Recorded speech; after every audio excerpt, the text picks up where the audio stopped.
بسم الله الحمد لله تتابعت برك واتصلت خيرك وكمل عطاؤك وتمت فواضلك وعمت نوافلك وبرك قسمك وتحقق على أعدائك وعيدك والصلاة والسلام أكملان الأتمان على المبعوث رحمة للعالمين وحجة الله على الخلق أجمعين نبي الرحمة وإمام الهدى البشير النذير والسراج المنير عليه أفضل الصلاة وأتم التسليم أما بعد فسلام الله عليكم ورحمة وبركاته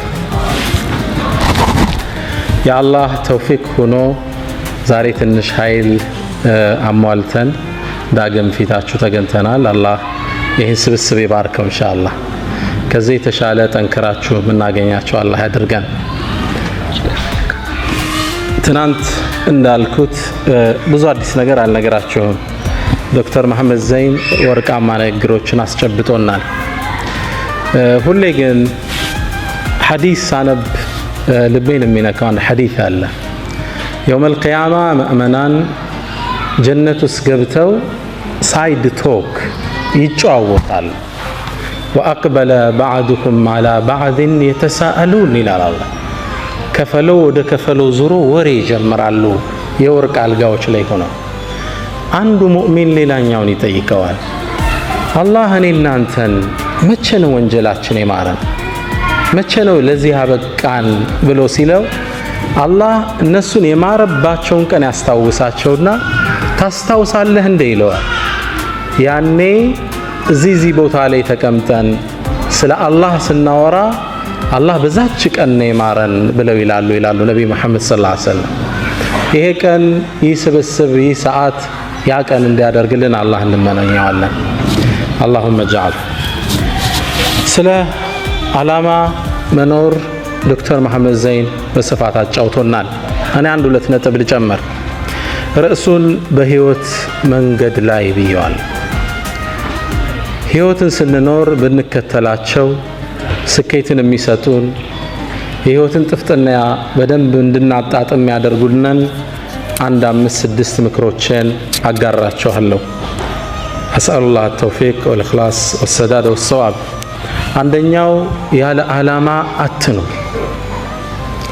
አንድ አባት ተጠየቁ፣ በህይወት ውስጥ ትልቁ ሸክም ምንድነው ተባሉ። አባት ሲመልሱ ምን አሉ? ምንም ነገር አለመሸከም አሉ። ኃላፊነት ሳትሸከም ሚና ሳይኖር ህይወትን መግፋት ትልቁ ሸክም። ህይወት ውስጥ ግብ ይኖራል። አሳክተነው የምናልፍ አንድ ነገር ይኖራል። ታሪክ ስናገላብጥ የምንታወስ አንድ ሰው ነው።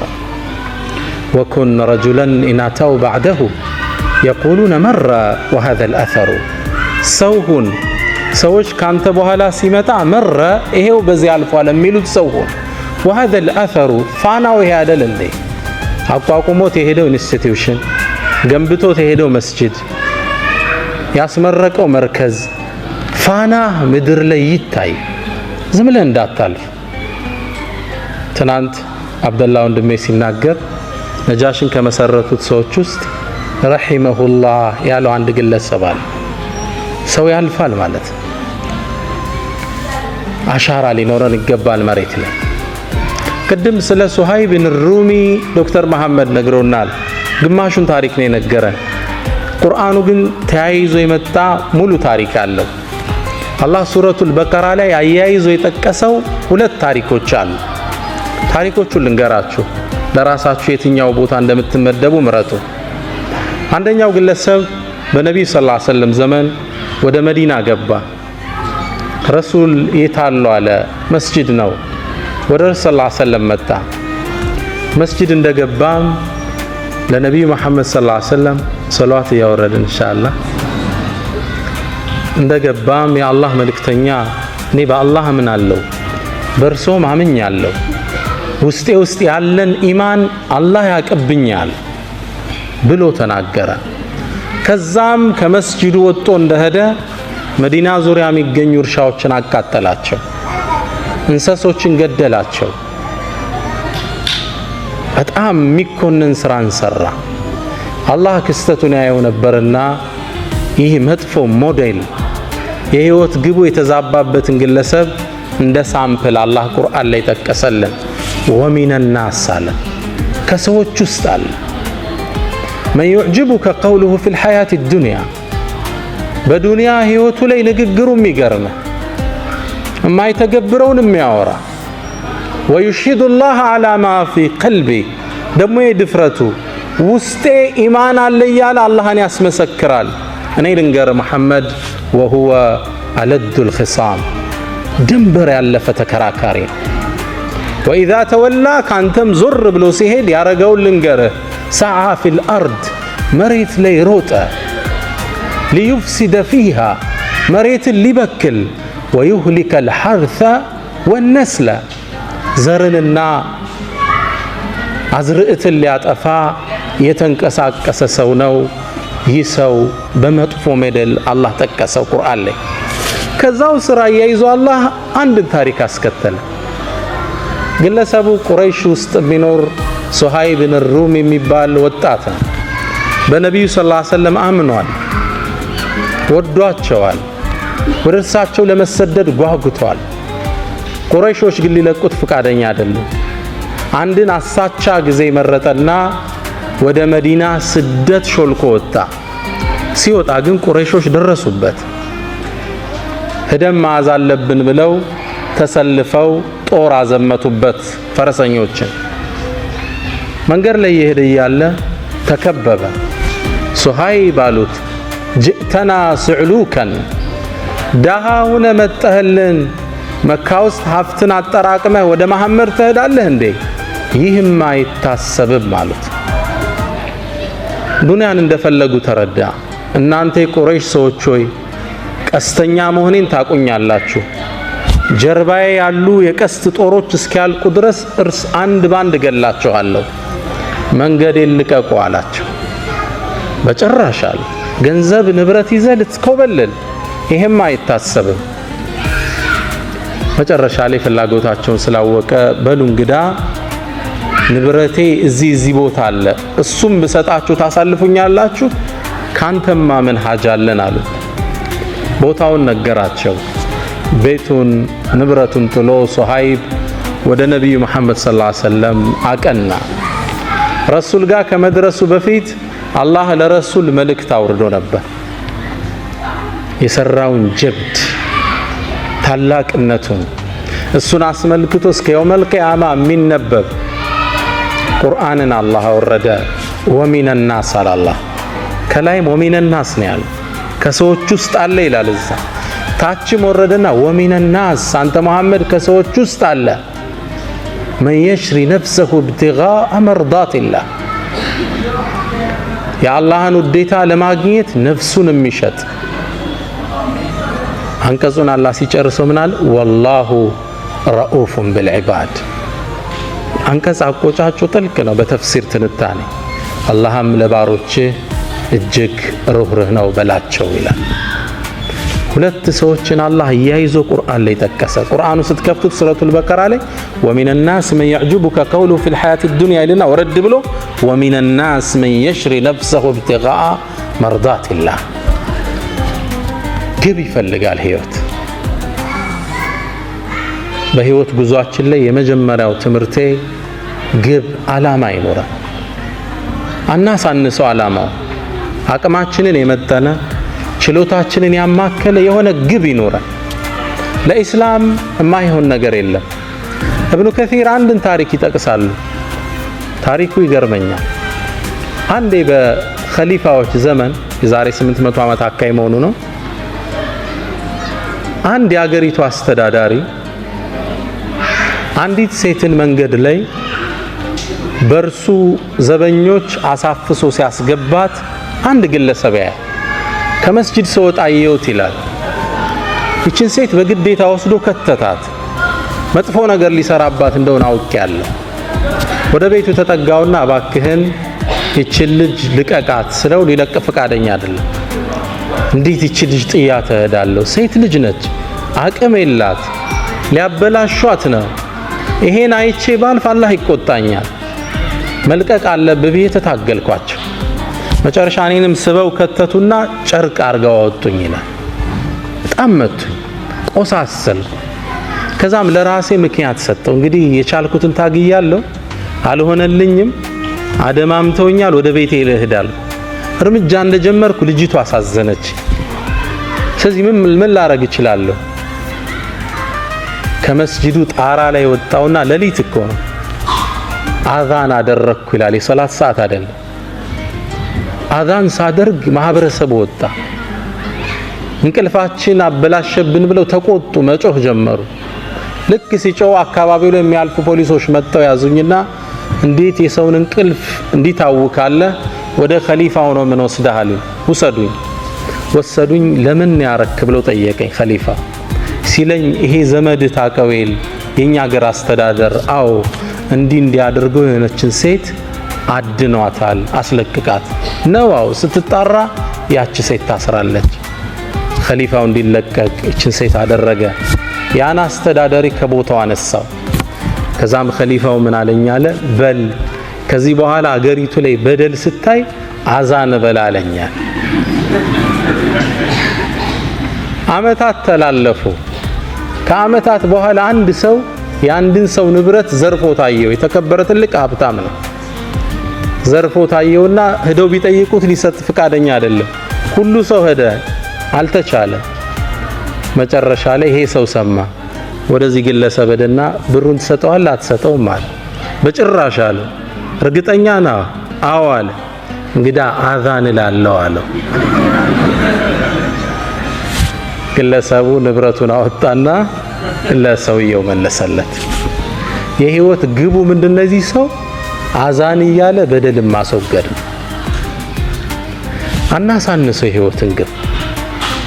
ትልቅም ነገር ማለት አይደለም፣ ብቻ አሻራ ይኖራል፣ ትንሽ ሚና ይኖራል በህይወት መንገዳችን ላይ። ዱ ሞስታ ፕላኔራ ብያለሁ በእናንተ ቋንቋ።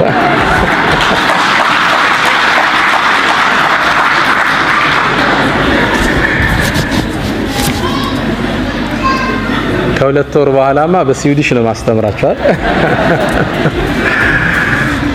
ኢንሻአላህ። ሁለተኛ በህይወት መንገዳችን ላይ መጀመሪያው ጎል ይኖረን ነው። ሁለተኛ መልካም ስነ ምግባር የልብ መክፈቻ ቁልፍ መሆኑን እንረዳለን። እህቶች፣ ወንድሞች እናንተ የምትኖሩበት ሶሳይቲ ሙስሊም ያልበዛበት ማህበረሰብ ነው። ምናልባትም ሙስሊምን በትክክለኛ እስልምናን የማያውቅ ማህበረሰብ ውስጥ ትገኛላችሁ። ያ ግለሰብ የሚያውቀው እናንተን እንጂ እስልምናን አይደለም። እስልምና ትዝ ሲለው በስራ አብሮት የሚሰራው መሐመድ ወይም ፋጢማን ነው ያ ግለሰብ የሚያስታውሰው። ፋጢማ ጋር ሚስቴክ ካየ ኢስላም ውስጥ ሚስቴክ እንዳለ ያስባል። ስለዚህ እናንተ ቫይስ ጋራንት ኦፍ ኢስላም ናችሁ፣ የኢስላም አምባሳደር ናችሁ፣ አትጠራጠሩ። ጥሩ ስነ ምግባር ካዩባችሁ ኢስላምን ይወዱታል፣ ያነጻችሁን ዲን ይናፍቁታል። እናንተ ጋር ጋፕ ካዩ ኢስላምን ነው የሚተቹት። ቁርአን የሚያውቁት ይመስላችኋል እንዴ? አያውቁትም። ከእናንተ መሃል አንድ ሰው አስነስቼ የቡድሃን መጽሐፍ የሚያውቅ አለ ብል የሚመልስልኛል አለ? ትርጉሙን አይደለም አይቶት የሚያውቅ አለ መጽሐፉ? አታውቁትም። የምታውቁት ቡድሂስቱን ብቻ ግለሰብ። ግልጽ ነው። የምታውቁት ግለሰቡን ነው። ጥሩ ከሆነ እነዚህ ቡድሃዎች ግን ጥሩ ሰዎች ናቸው ትላለህ። በሂደት ምን ትላለህ? መጽሐፋቸው ምን ቢሆን ነው ሃይማኖታቸው ትላለህ። በሰውየው መማረክህ ወደ ዲኑ የሚያዳርስህ በር ነው። እናንተ ፕሮግራም ተሰጥቷችሁ አርፍዳችሁ ስትሄዱ እነዚህ ሙስሊሞች ፕሮግራም አይጠብቁም ነው የሚል እምነቱን ነው ባንድ የሚያወግዝ። እናንተ ሀገር መጥቶ ስኮላርሺፕ ስለተማረ እዚሁ አውሮፓ ውስጥ አንድ ሱዳናዊ የጻፋት መጣጥፍ ልቤን ነካችኝ። ግለሰቡ ርዕሱ ላይ ምን ይላል? ሌባ ነኝ እንዴ ይላል ርዕሱ። ሌባ ነኝ እንዴ? ምን ገጥሞት ይሆን? በምኖርበት ትምህርት ቤት ውስጥ ይላል ከትምህርት ቤቱ በሚሰጠን ብር እየወጣን እቃ የምንገዛበት አንድ ሱፐር ማርኬት ነበር። እዛ ሱፐር ማርኬት ውስጥ ወጥቼ እቃ ገዝቼ እገባለሁ ሁሌ። ከዛ አንዴ ስወጣ ሁሌ የምገዛው አንድ የምግብ አይነት አለ። ሁሌ የምገዛው $20 ነው ያነቃ። ከዛ አንዴ ግን ከጎኑ $25 የሚል ተመሳሳይ ዕቃ አገኘው። ከዛ በጣም ገረመኝና ለሱቁ ባለቤት ምን አልኳት? ይሄ እኮ ተመሳሳይ ዕቃ ነው አልኳት። አዎ አለችኝ። ታዲያ ለምን የተለያየ ዋጋ ሰጠሽው? ዋው መሰጠት አለበት አለች። ለምን? ይሄኛው ድሮ የገዛ ነው። አሁን ግን ስናስገባ ዋጋ ጨምሯል። ስለዚህ ድሮ የገባው በ20 ነው፣ ያሁኑ ደግሞ በ25 ነው አለችኝ።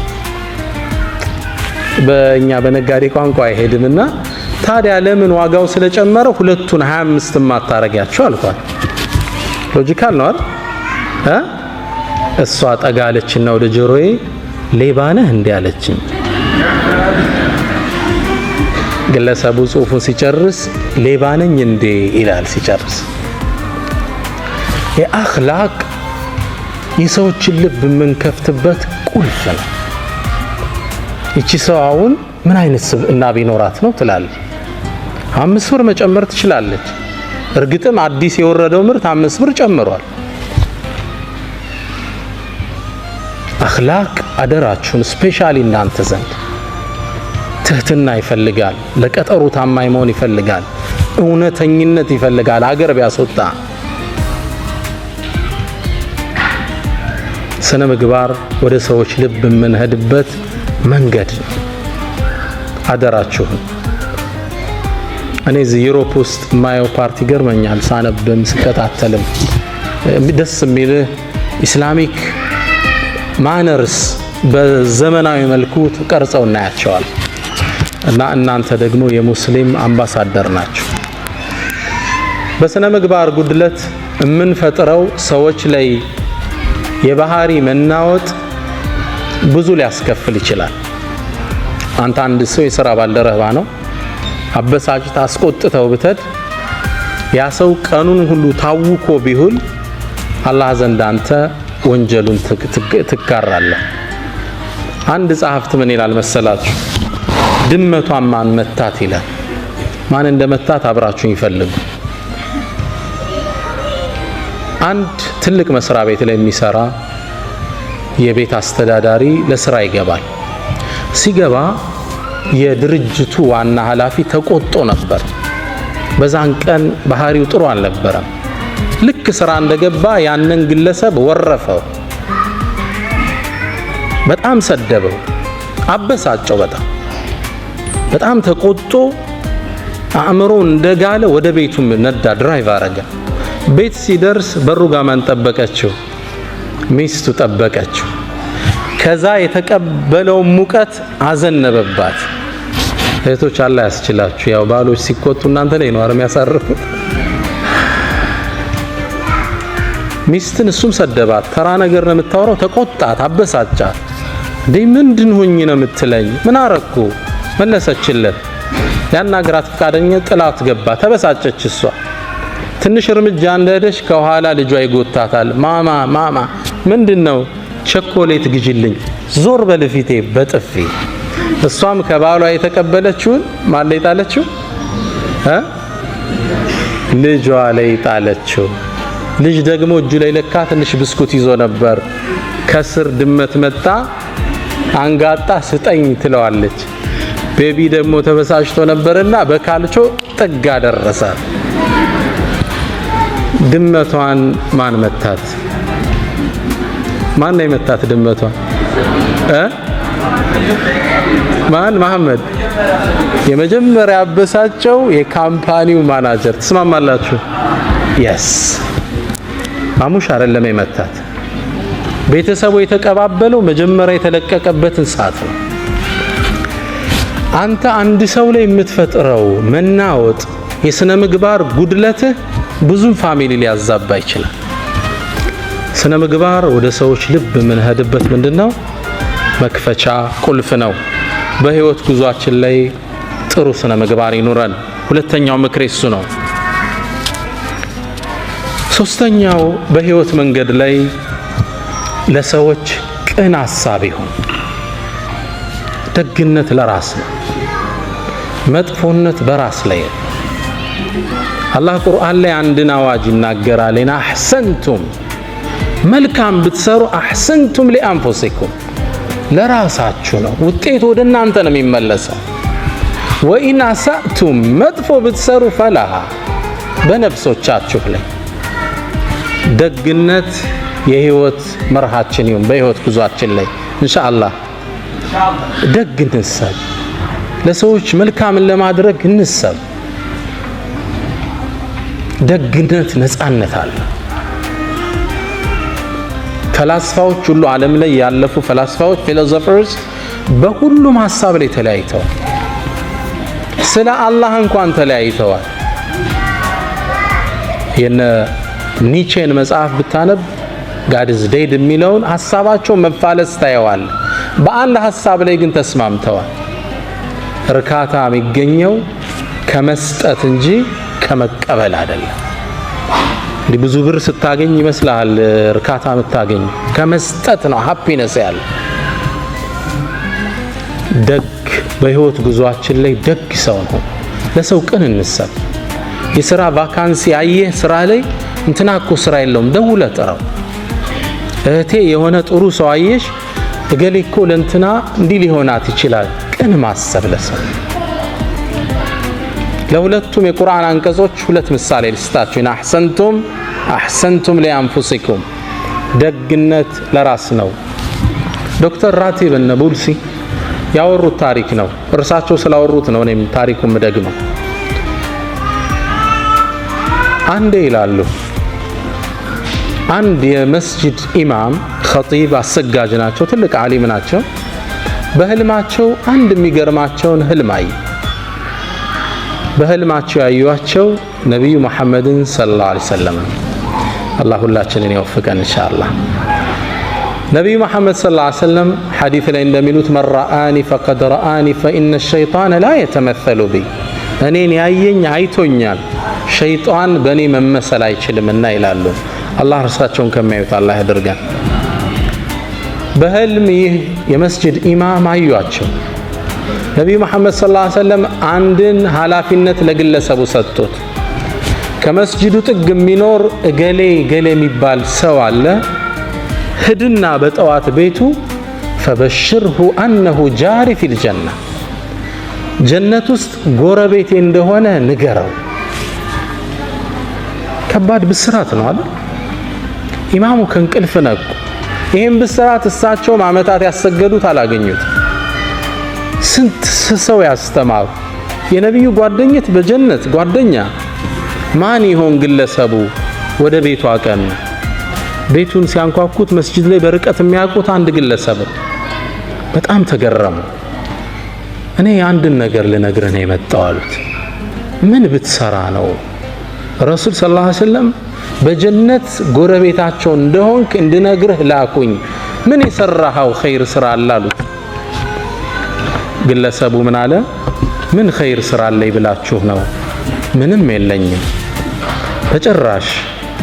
አንተና አላህ የምታውቁት ትልቅ ምስጢር አለ፣ በአላህ የሆነብህ ንገረኝ አሉት። ግለሰቡም ሼህ ያው ሀያ ያዘው። ከጠቀመውት አንዲት ስራ አለችኝ፣ እሷን ላጫውታችሁ ንገረኝ አሉት። አንዲት እንግዲህ ሲኖር ለጋብቻ ወሰነና አንዲትን ወጣት ለጋብቻ አጫዋት ይላል። ሳገባት ንጹህ ሴት ናት ብዬ ነው። ነገር ግን ማላቀው ታሪክ ነበራት ልጅቱ። ባገባዋት በ4 ወር ውስጥ ልጅቱ አጋጣሚ እርጉዝ ነች። ያረገዘችው ከሌላ ነው። አላህ ይጠብቃችሁ ኢንሻአላህ። ግን ትዳር መስርታለች። ምጥ መጣኛለች። የት ነው ያረገሽው? በጣም ፈራች፣ አለቀሰች፣ ተጸጸተች፣ አፉ በለኛለች። ግን ተበሳጭቻለሁ። መጨረሻ ላይ ራሴን 2 አማራጭ ላይ ያገኘሁት። አንድ እቺ በዝሙት ያረገዘች በጣም ማትረባ ተራ ሴት ብዬ ለቤተሰቦቿ መልሼ አካባቢው አይን ላፈር እንዲላት ማድረግ አንድ አማራጭ። ሁለተኛ ደግሞ ተሳስታ ነው እቺ ልጅ ወጣት ነች። እዚህ በህይወት የሆነ አጋጣሚ ተሳስታለች፣ ተጸጽታበትም አለች። ለተውበት ልገዛት 2 አማራጭ ራሴን አገኘሁት። ነፍስያዬን ተጫንኩና ወደ ተውበት መመራት ይሻላታል ህይወቷን ከማበላሸው ብዬ ወሰንኩ። ግን ልጅ ሊወለድ ነው። ካገባት ገና 4 ወሩ ነው። እንዴት አርጎ ያምልጥ ከዚህ ውስጥ? መጨረሻ ልክ የወለደች ጊዜ ማንም እንዳያቃርብ እንደተወለደ ልጁን ህፃኑን ይዤው ወደ መስጂድ ሄድኳል። ባለቤቱ መውለዱን ሰው ያውቅ። ልክ ሰው ኢሻ ሶላት እንዳለ ሲገባ ውጪ ላይ በፎጣ ጠቅል ያስቀምጨው ሶላት ገባ። ልጁ የውጩን ብርድ አልቻለምና እየሰገድን ማልቀስ ጀመረ። በጣም ያለቅሳል። ገና ለጋ ህፃን ልጅ ነው። በጣም ሲያለቅስ ሰው ሶላት እስኪያሰላምት ቸኩሏል። እንዳሰላመተ ሩጦ ሲወጣ ህፃን ልጅ ተጠቅልሎ ፎጣ ያለቅሳል። ማን ነው ጥሎብን የሄደ? መራገም ጀመረ። ከዛ መሃል ብቅ አልኩና ይሄን ልጅ ወስዶ ሊያሳድገው መሃላችሁ ሚችል ሰው አለ አልኳቸው። ልጆቻችንም አልቻልነ ደግሞ ገና ሚጠባ ህፃን ልጅ እንውሰድ እንዴ? ምን ነካ አንተ? ከዛ ቀበል አደረኩና ማህበረሰቡ እየሰማኝ እኔ ታውቃላችሁ ባለቤቴ አሁን ያገባዋት ልጅ የለኝም የቤተሰብ ጫና ስለሌለብኝ ይሄን ልጅ ወስጄ አሳድገዋለሁ አላቸው። ግልጽ ነው። ትልቅ ኢማን ይጠይቃል። ከባድ ነው። ህፃኑን ተሸከመና ወደ ቤቱ ይዞት ተመለሰ። የአካባቢው ማህበረሰብ የሚያውቀው ምን ብሎ ነው? ወድቆ የተገኘ ልጅ ያሳደገ ደግ ሰው ብሎ ያውቀዋል። ልጅቱን አስተውብቶ ዳግም አገባት። ይህን ኸይር ስራውን አላህ ተቀብሏልና በነቢዩ መሐመድ ሰለላሁ ዐለይሂ ወሰለም መልእክቱ እንዲደርሰው አደረገ። ኢን አሕሰንቱም ሊአንፉሲኩም፣ ደግነት ወዳጆች ለራስ ነው፣ እርካታ አለው፣ ቀጣዩም ዓለም ሽልማት አለው። መጥፎነት ደግሞ በራስ ላይ ነው። የሰው ልጅ በሰው ላይ መጥፎ አይሰራም አይምሰላችሁ፣ ራስ ላይ ነው የምትሰራው። የአናጺው የመጨረሻ ቤት የምትባል ታሪክ አለች። እሷን ላጫውታችሁ። ግለሰቡ አናጺ ነው። በርካታ ቤቶችን ሰርቷል። በተለይ ደግሞ አመታት አብሯቸው የሰራቸው አንድ ትልቅ ባለሀብት የሪል ስቴት ባለቤት አለ። ግለሰቡ ብዙ ቤት እንዲሰራላቸው አድርገውታል። እሱ ነው ጣውላዎቹን፣ ወለሎቹን የሚያነጥፈው፣ ፐርኬውን፣ ጣራውን ሁሉንም የሚሰራ እሱ ነው። ኪችኑን ሁሉ የሚሰራ እሱ ነው። በርካታ ቤት ሰራላቸው። ታዲያ አንዴ ስራ በጣም ስለሰለቸው መልቀቂያ ወረቀት ወደ ድርጅቱ አስገባ። ድርጅቱ ውስጥ ወረቀቱን ሲያስገባ የድርጅቱ ባለቤት ወረቀቱን ሲያዩት የሥራ መልቀቂያ ወረቀት ነው። ይህ ሰው ስራ ሊለቅባቸው ነው። በጣም ጥሩ ጓደኛቸው ነበር። አመታት አግዟቸዋል። ከዛም ምን አሉት? በል ስራውን ልትለቅ ወሰንካው? እንግዲህ አንድ ነገር ላስቸግረ። ምን አላቸው? የመጨረሻ አንዲት ቤት ስራልኝ ማስታወሻ ትሆነኝ አሉት። ሰውየው ለመስራት ፍቃደኛ አይደለም። መጨረሻ ግን ከነበራቸው ቆይታ አንፃር ሻላቸው።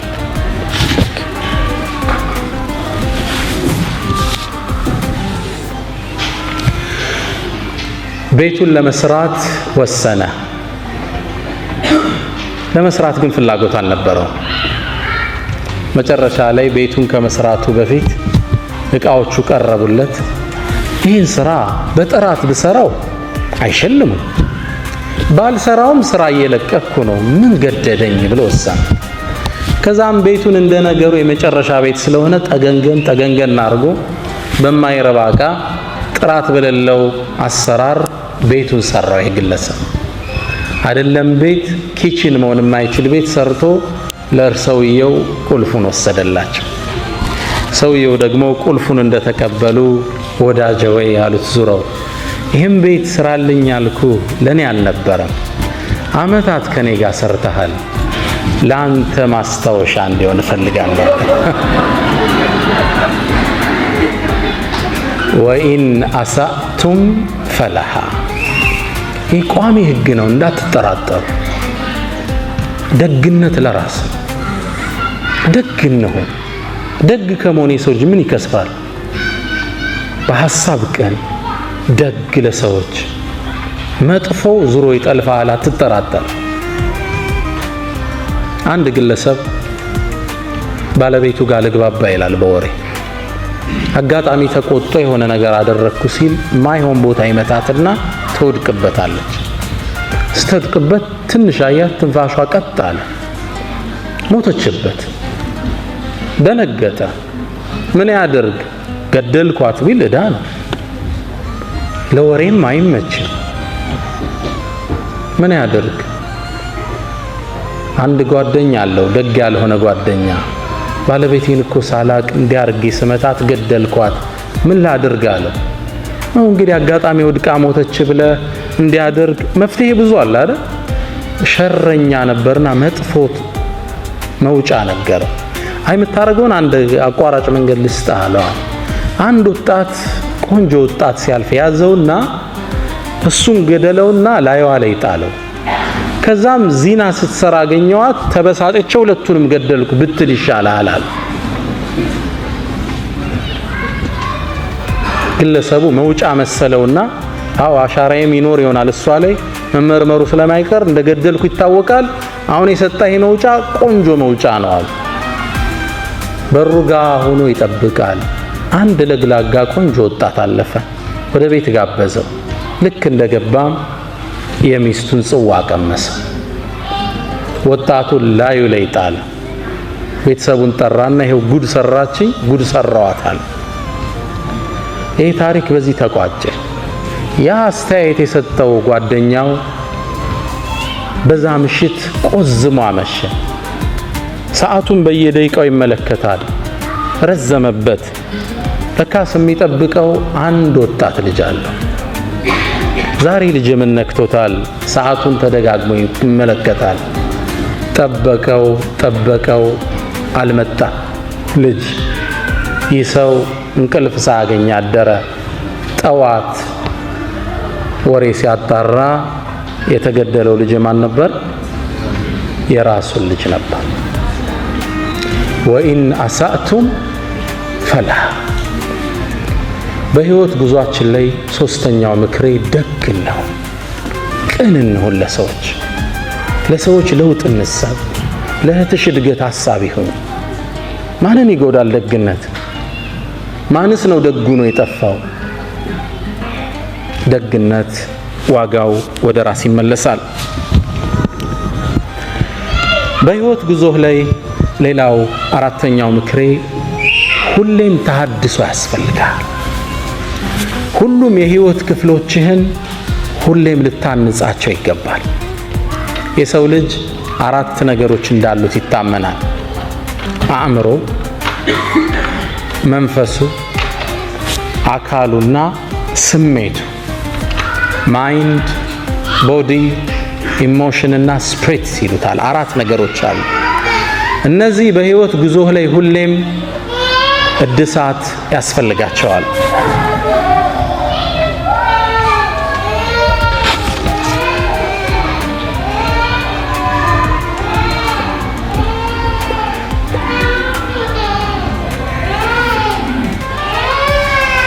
ናም ኢንሻአላህ። ስንት የሰውነትን ክፍል ጠራን? አንደኛ ቦዲ አለ። ሁለተኛ እህቶች ምን አለ? አእምሮ አለ። ሁለተኛ። ሶስተኛ ምን አለ? ስሜት አለ፣ ኢሞሽን አለ። አራተኛ ዋናውን ረሳችሁ፣ ስፒሪት መንፈስ አለ የሰው ልጅ። እነዚህ 4ቱን ሁሌም ማደስ ጥገና ያስፈልጋቸዋል። ባላንስድ ላይፍ ምንለው አለ። እነዚህ ማሟላት አለብን። አእምሮ በንባብ መልካምን ነገር በማዳመጥ ሐላል የሆኑ ፊልሞችን ቢሆን በመመልከት አእምሮ ይፋፋል፣ ይዳብራል። ግልጽ ነው። አካል ፊዚካል ኤክሰርሳይዝ በመስራት ባላንስድ ኤክሰርሳይዝ ይሉታል። የተመጣጠነ ስፖርት ማለት ነው። ብዙ ጊዜኛ ስፖርት በትክክል አንሰራም አይደል?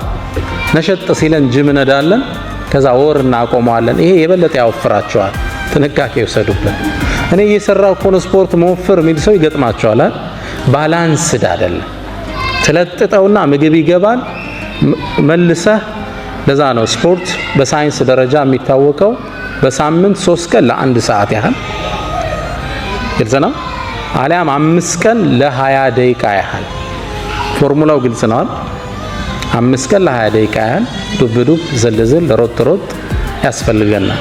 አተነፋፈስ ይስተካከላል፣ የሰውነት ሼፕ ይስተካከላል፣ ጥንካሬ አብሮ ይወለዳል። አካል መጀመሪያ በስፖርት፣ ሁለተኛ ዳይቲንግ አመጋገብ አለ። ግልጽ ነው። አመጋገብ የተመጠነ አመጋገብ፣ ከምግብ በፊት 30 ደቂቃ በፊት ውሃ መጠጣት። ውሃ አንዳንዴ እየበላ መጠጣት በሳይንሱ አይመከርም። ከምግብ በፊት 30 ደቂቃ በፊት ውሃ መጠጣት። ውሃ ደግሞ ከምግብ በኋላ እንጠጣ ካለ 30 ደቂቃ ቆይተን መጠጣት አለብን። ግልጽ ነው። ፍሩት ብዙ ጊዜ ልመዱ ተብሏል። አሁን ተቆራርጦ አብሮ ይቀርብልናል። የፍሩት አመጋገባችን መስተካከል አለበት። ፍሩትስ ከምግብ በፊት 30 ደቂቃ ወይ 1 ሰዓት በፊት ነው መበላት ያለባቸው፣ አሊያም በኋላ። ብዙ ጊዜ ምንድነው የሚሆነው? ቀይ ወጡ ምን አልጫውን እንበላና ከጎን ደግሞ ሙዝ ብርቱካን ይቀርባላል። ከላይ ከበላው ትኩስ ነገር ነውና የገባው ሙዙ ብርቱካኑን ያፈላዋል፣ ጥቅም የለውም። ሆዴን ነፋኝ ትላለህ አርበልተ። ሳይንቲፊክ ሪሰርች ነው የምነግራችሁ። ፍሩትስ ብቻቸው መበላት አለባቸው። ቀድመው ይበላሉ፣ ጨጓራ ላይ ተነጥፈው ይቆያሉ፣ ቦታ ይዘው። እዛ ላይ ሌላ ምግብ ሲጨመር ለጤንነት ጥሩ ነውና፣ ሁለተኛው የምናድሰው የመጀመሪያው ምንድነው? አካል የስፖርት አንድ፣ ሁለተኛ አመጋገብ፣ ሶስተኛ ስትሬስ ማኔጅመንት ይሉታል ዶክተር ስቴቨን ኮቬይ 7 Habits of Highly Effective People የሚል መጽሐፍ አላቸው እና እዛ ላይ ሶስተኛው ስትሬስ ማኔጅመንት። ህይወት ያው በጭንቀት ማዕበል ትናጣለች አይደል? ሁሌም ከሀሳብ አባርተን አናቅም። ትዳር ያሳስባሃል፣ ስራ ያሳስባሃል፣ የወላጆች ጉዳይ ያሳስባሃል፣ ዳዕዋው ያሳስባሃል፣ የዓለም ሁኔታ ያሳስባሃል። ከስትሬስ ውስጥ አለን፣ ጭንቀት ውስጥ። ይሄ ማኔጅ ማድረግ አለብን። ህይወት ሁሉም ቤት አሳይመንት አለው አይምሰላችሁ። አእምሮ አሸብርቆ ብታዩት ግን ውስጡ የሚያስጨንቀው አጀንዳ አለው፣ አትጠራጠሩ። ስለዚህ ጭንቀት ሲመጣ ማኔጅ ማድረግ አለብን። ዱንያ ኃላፊ ነች፣ ከልኩ አያልፍም። ሁሉም ነገር ለኸይር ነው። ራስህን እየጠገንክ አካልህን መጠበቅ ወሳኝ ፓርት ነው። በህይወት ጉዞ ላይ 4ቱን ጠብቃቸው። አንደኛ ምን አለ አሁን ያነሳ ነው? አካልን በአመጋገብ በስፖርት ጭንቀትን በመቆጣጠር። ሁለተኛ ስፕሪት። ለዚህማ ሙእሚኖች ነን። መንፈስ ጥገና ያስፈልገዋል። ዚክሮች ያስፈልጉናል። ቁርአን ዊርድ ያስፈልገናል። አላህ ይወፍቀን። ረመዳን ላይ ከቁርአን ጋር የተፋታን ሰዎች እንበዛለን አይደል? አለ እንዴ? ከዛ በኋላ ያነሳ ኪታብ አይመስለኝም። ቋሚ ይዞ ቢያንስ 1 ፔጅ በቀን ሚላለ ማለት አላህ ያዘነለት ካለ ደስተኛ ነኝ። ቋሚ የሆነ የመንፈስ ግንባታ ይፈልጋል። ዳዕዋዎችን ዩቲዩብ ላይ ያወረድን ማዳመጥ፣ ሲዲዎችን ማዳመጥ፣ ኢስላሚክ ቡኮችን ማንበብ፣ ኢማን ሊጨምሩ የሚችሉትን ኢማን ተሐድሶ ይፈልጋል። አለ ሶላት እኮ እየከበደ ይመጣል። እናንተ ሀገር ደግሞ አንዱ ሶላቱን መደመር ያው የቀለለ ነው የሰራው ሲስተማችሁ። ኢማኑ ይላላና አንድ ላይ ተሰበስበዋል። ሶላት እንዴት ነው አልኩት። ውጭ የሚኖሩት አሜሪካ ወንድም አለኝና አም ጉድ አለኝ። ግን እንደው የምቸገረው አንዳንዴ 5ቱም ባንድ ያሰልፋቸዋል አለ። በቃ ከሱፊ እስከ ኢሻ ያለውን ኢሻ ላይ ነው ገብታ የምትሰግደውና የመንፈስ ተሐድሶ ይፈልጋል። ህይወት በኢማን ጥንካሬ ካሉን ማታልፋት መከራ ነች። ኢማን ሲኖር ችግሮቹ ሊያንሱብህና ደስተኛ ነህ ሁሌ። ከዛ ነው ጥሩ ኢማን ያላቸው ሰዎች ሲበሳጩ ብዙ አታያቸው። ከልኩ ያለ ዱንያ አይደለች እንዴ? ላ አይሽ ኢላ አይሹል አኺራ። ዋናው ሀገሬ ላይ አይደል እንዴ? why do I bother about it? ኢማን ተሐድሶ ሲጎለው ነገር ይጀመራል። ባልና ሚስት አለመግባባት ይጀምራሉ። እሷም ኢማኗ ይቀንስና አንተም ግባና ኪችን ስራ እንጂ ማለት ትጀምራለች። ያው ማገዝ አለባችሁ ኢንሻአላህ።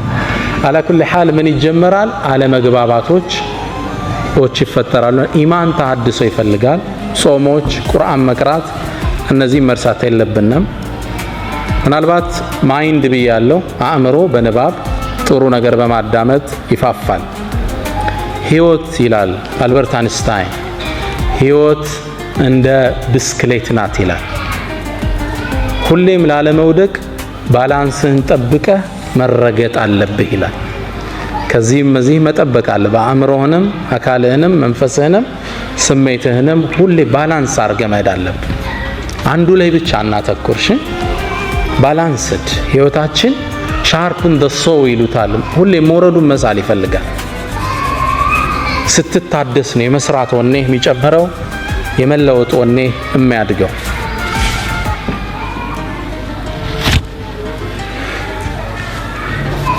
አምስተኛው ነጥብ በህይወት መንገድ ላይ ነጥቦችን የያዛችሁ ነው። ነጥቦቹን ነው ሐሰን በሲዲዮ አታሏችሁ ነው ያው ይደርሰናል ብላችሁ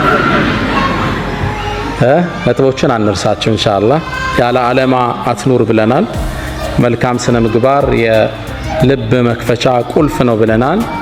ሁሌም ደግ ሁን ብለናል። አምስተኛ ሁሌም ተሐድሶ ያስፈልጋል ብለናል። ስድስተኛ የምንጠቅሰው ሁሉንም ማስደሰት እንደማትችል እርግጠኛ። በህይወት ላይ ትልቁ ስህተት በሁሉም ዘንድ ትክክለኛ ሆኖ ለመታየት የምናደርገው አጉል ሙከራ።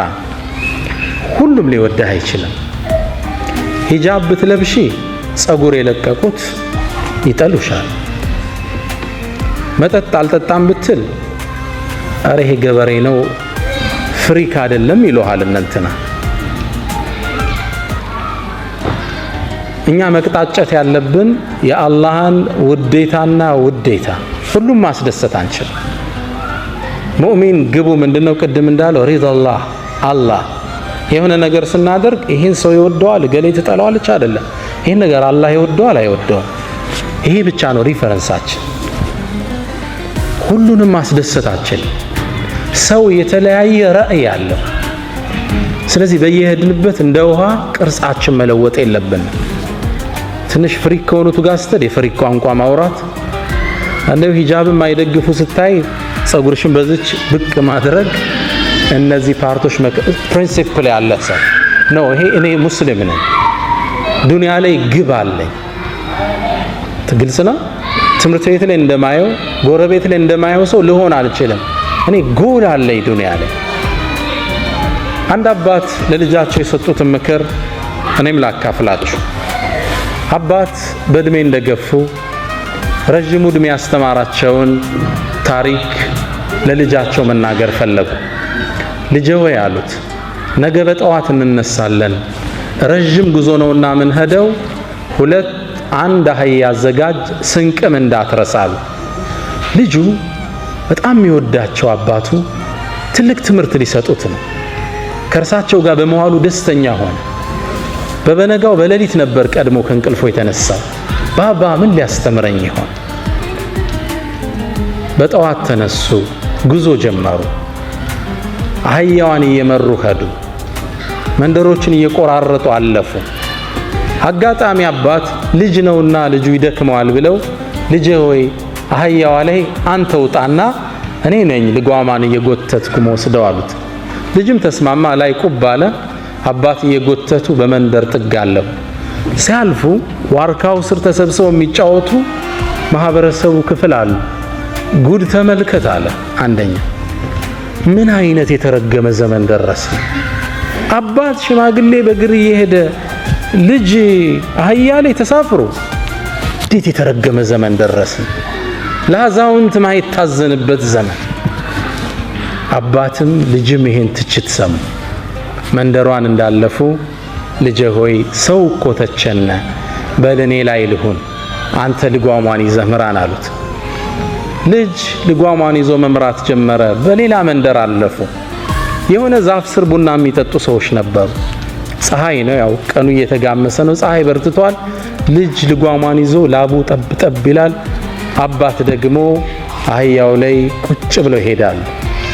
ያ ማህበረሰብ ደግሞ ሌላ ትችት ጀመረ። እዝነት የሌለበት ዘመን አሉ። አሁን ይሄ አንድ ፍሬ ልጅ በእግሩ በፀሐዩ ሲደክም እርሱ ላይ ቁጭ ብሎ ይሄዳል። የአባት አንጀት የሌላቸው አሉ። ግልጽ ነው። አባትም ልጅም ይሄን ትችት ሰማ። ልጄ ወይ ሰማህ እንዴ? አዎ ታዲያ ምን እናርግ? በቃ ባባ አብረን እንውጣባት አሉ። ተስማማ። በዚህ ቃል ነው ያላቸው። አባትም ልጅም አህያዋ ላይ ተሳፈሩ፣ ጉዞ ጀመሩ። በሶስተኛው ሀገር ላይ አለፉ። መንደር ላይ ሲያልፉ አሁንም ዋርካው ስር ቡና የሚጠጡ ሰዎች አሉ። አይ ጉድ አለ አንደኛው ተነሳ። እንዲሁ ለዚች ለማትናገረው እንስሳ ማይታዘንበት ዘመን ሁለት ሰው ይወጣባታል። ታሳዝናለች። አየዋል እንዲሁ ይህች እንስሳ አላህ የፈጠራት እንስሳ እንዲሁ መከራዋን ለሁለት። ትንሽ እንዳለፉ ልጄ ሰማህ እንዴት እጭታቸው? አዎ ምን እናድርግ? በቃ በእግራችን እሷም ትሄድ እኛም እንሄድ አላቸው። ሁለቱ ከፊት ለፊቱ ነው። መንገድ እያቆራረጡ በአንድ መንገድ ጥግ አለፉ። ፀሐዩ በርትቷል። አህያዋ ከኋላ፣ ሁለቱ ከፊት ልጓሟን እየመሩ። አራተኛው ማህበረሰብ ደግሞ የራሱ አስተያየት ነበር። እንዴት አይነት ጅሎች ናቸው አለ አንዱ ተነስ። አላህ እንስሳን የፈጠረው ልታገለግል አይደል እንዴ? እሷ በግር እነሱ በግር። ምን አይነት ደንቆሮዎች ናቸው? አባታውን ማስተማር የፈለጉት ትምህርት ተቋጨ። ዋርካው ስር ቁጭ ብለው ምግባቸውን ከፈቱና ልጃቸውን እያጎረሱ ልጄ ሆይ የሰውን አስተሳሰብ ልታረከው አትችልም። የአላህን አስተሳሰብ ብቻ የአላህን ውዴታ ብቻ ፈልግ አሉት። ሪዳ ናስ ጋየቱን ላ ቱድረክ። የሰዎች ውዴታ ማይደረስበት ጥግ ነው። ግልጽ ነው። መቅጣጨት ያለብን ይሄን ነገር አላህ ይወደዋል ነው። ሪፈረንስ ፖይንታችን ይሄ ነው። ከወደደው ታረገዋለህ። that's your goal in life። በህይወታችን ላይ ማንንም ማስደሰት አንችልም። ስለዚህ በየሄድንበት ፍሪኮች ጋር ስንሆን ቅርጽ እንለውጣለን፣ ዲነኞች ጋር ስንመጣ ቅርጽ እንለውጣለን። የተዛባ ስብዕና ማዝ የለብንና የፕሪንሲፕል ሰው መሆን አለብን ነው ስትል አቋም። ሰዎች እንዲህ አይነትን ሰው ነው ደግሞ በጣም የሚያከብሩት። ነው እሷ እኮ እንዲያትወድም ይባላል። ቋሚ ባህሪው አይታወቅም። ነው እሱ እንዲህ በጭራሽ አይመቸው፣ እሱ ፊት አታንሳ ይባላል። እንዲህ ግን እጥፍ ምትል ከሆነ ተራ ሰው ትሆናል። ስለዚህ ስድስተኛው በህይወት መንገዳችን ላይ የሰዎችን ውዴታ ትተን የአላህን ውዴታ እንቅጣጭ። ግባችን አላህ ይሁን። ዱንያ አጭር ነች አይደል ወንድሞች? ስንት ዓመት ከፍተኛ 50 60 ሾርት ቱ ሾርት። ምናልባት አብዛኞቻችን እስካሁን የኖርነውን ያህል ላይቀረን ይችላል። አብዛኞቻችን ከኖርነው ሩቡን ነው ከዞዲያ ምን ጨምረው ምናልባት it's too short። ቅርጽህን መለወጥ የለበት። ፕሪንሲፕል ዋይዝ መሆን አለበት። ዓላማ ያለህ ሰው ጎልህ አላህን ነው፣ ወደሱ መቅጣጨት። ምናልባት እንደ መጨረሻ አንድ አካል መሆናችንን አንርሳ። የትናንቱን ትምህርት ለማጠናከር ነው። ነቢዩ መሐመድ ሰለላሁ ዐለይሂ ወሰለም መሰሉል ሙእሚኒነ ፊ ተዋዲሂም ወተራሑሚሂም ወተዓጡፊሂም፣ የሙእሚኖች እኮ እርስ በርስ መዋደድ፣ አንዱ ለአንዱ የሚያሳየው ዘኔታ፣ አንዱ ለአንዱ የሚያሳየው የስሜት ዝንባሌ ከጀሰድን ዋሂድ እንደ አንድ አካል ነው። ሱብሃንአላህ። የረሱል ገለጻ እንዲህ ወደ ጎን ርዝመት የለውም፣ ወደ ስር ነው ጥልቀት ያለ። ሆሪዞንታል አይረዝምም። ኦቲቱ ጀዋሚዕል ከሊም ነው የሚሉ ነገሮችን ሰብስቤ ማስረዳት ችሎታን አላህ ሰጥቶኛል ይላል። እንዲህ አይረዝምም፣ እንዲህ ነው የሚጠልቀው። የሙእሚኖቹ ማንነት እኮ አሉ እርስ በርስ ሲዋደዱ፣ ሲተሳሰቡ፣ ሲተዛዘኑ ከጀሰድን ዋሂድ እንደ አንድ አካል።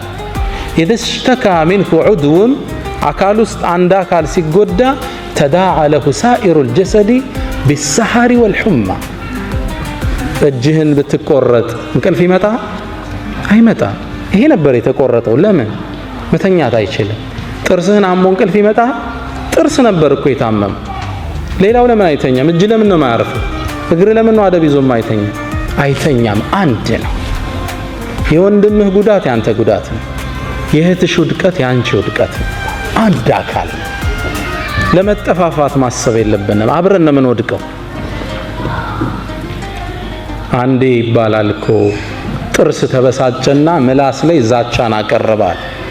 ምናባዊ ወሬ ነው። ጥርስ ተበሳጭቶ ነው አንቺ ምላስ አርፈሽ ቁጭ ካላልሽ ቀርጥፌ ነው ማሳረፍሽ አላት። ግልጽ ነው። እዛው አኝኬ ነው ማሳረፍሽ ስርዓት አድርጌ አላት።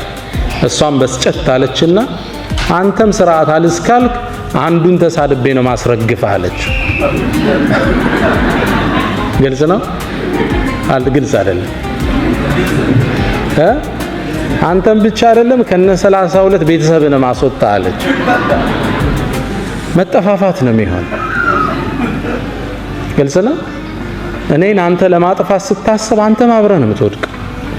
የሙስሊም ሚዲያ ሆነ መሪህን ስተች መሪው ደግሞ አንተም ቢተች አብረህ ነው የምትወድቅ። መጠፋፋት ይሆን። እዚህ በህይወት ጉዟችን ላይ አንድ አካል እንደሆነ እንሰብ። አንዱ ለአንዱ ጉድጓድ አይቆፍር። አንድ አካል ነው። በህይወት ጉዟችን ላይ እንደ አይነት ሰው እንሁን። የመጨረሻ በህይወት ጉዟችን ላይ ጥገኛ ነው። ጥገኝነትን ተጸየፉት። ስራ ለመስራትን በጣም ራቁት። ከማንም ስር ጥገኛ አትሁኑ። ሰርተን ራሳችን ለማብቃት ከዛም አልፈን ሌላውን ለመርዳት ቁልፍ ሰው ነው። ግልጽ ነው። النبي صلى الله عليه وسلم يقول يد العليا خير من يد السفلى ከስር ከሚቀበል እጅ ከላይ የምትጥል እጅ ትበልጣለች ይላል። ሰደቃን እኮ አበረታተዋል፣ ግን ከላይ ሰጪው ነው አላህ ዘንድ የተመረጠ። ከታች ተቀባያት ጥገኛቱን መቼም ቢሆን ፋሚሊ ላይ እንዳትደገፍ። የራስን የላይፍ የሥራ ሲስተም ፈጥረ ራስክን የምትችል ራስክን የምታስከብር ነው። ኢብራሂም ኢብኑ አድሃም የሚባሉ አንድ ትልቅ ዓሊም ጓደኛ ነበራቸው። ንግድ ለመውጣት ፈለገ። ካልነገድኩ አለ በል ቀጥል አሉ። ንግድ ወጥቶ እየሄደ ያለ አንድ በረሃ ላይ ደክሞት አረፈ። ሲያርፍ ይህ ግለሰብ አጋጣሚ አላህ አንድን ተአምር አሳየው። ሁለት አሞራዎችን ተመለከተ። ከኔ ጋር ናችሁ? እኔ ጋር ናችሁ? ኢንሻአላህ ሁለት አሞራዎችን ተመለከተ። አንደኛው አሞራ አይኑ አያይም። አጋጣሚ ሌላ አሞራ ሌላ ቦታ ምግብ ይዞ መጥቶ አፉን አስከፍቶ ምግብ ሲመግበው አየ። ሱብሃንአላህ አለ ግለሰብ። አሞራን በረሃ ላይ የሚቀልብ ጌታ እያለኝ ነው እንዴ ንግድ ብዬ አህያ አሰልፌ የወጣሁት ወደ ሀገር ያለ። መሪውን አዞረ። ከተማይቱም እንደገባ ይህን ትልቅ ዓሊም አገኛቸው። ያ ሼኽ አለ አላህ በረሃ ላይ አሞራ የሚመግብ ጌታ እኔንስ ቤቴ ሆኜ ይመግበኝ የለ ምን ስራ አሰራኝ አላቸው። ኢብራሂም ኢብኑ አድሃም በሳል ነበሩና ትክክልና አሉት። አላህ ይርዝቅሃል፣ ሪዝቅን ማየት ይነሳሃል፣ ግን ለምን ውሩ አሞራ ለመሆን መረጥክ አሉት። ግልጽ ነው። ለምን መጋቢው ማቱ? ለምን ከላይ ሰጪው ማቱ? ለምን ታችን መረጥክ? ከዛም ግንባራቸውን ሳም ማረግና እርሶ ከሉበት ምድር እኔን ማያኖረኝ አላቸው። በህይወት መንገዳችን ላይ ጥገኛ እንዳት። ስራ ክብር ነው። ራስን መቻል ኩራት። የመጨረሻው ምክሬ ይሄን ነው። በህይወት መንገዳችን ላይ ዓላማ ይኑረን፣ ጥገኛ እንሁን። ሁሉንም ማስደሰት እንደማንችል አውቀን የአላህን ደስታ እንምረጥ። መልካም ስነ ምግባር ወደ ሰዎች ልቦና የምንገባበት ቁልፍ መሆኑን አንርሳ። ሁሌም ራሳችን ላይ ተሐድሶን እናደርግ። ለሰዎቹ ሁሌም ቅን እንሁን። የመጨረሻው ደግሞ አንድ አካል መሆናችንን አንርሳላለው። ትንሽ አረዘምኩ ይመስለኛል። አላህ በሰማነው የምንጠቀም ያድርገን። ወሰለላሁ ወሰለም ወባረከ አላ ነቢይና ሙሐመድ። ሰላም አለይኩም ወራህመቱላሂ ተዓላ ወበረካቱ።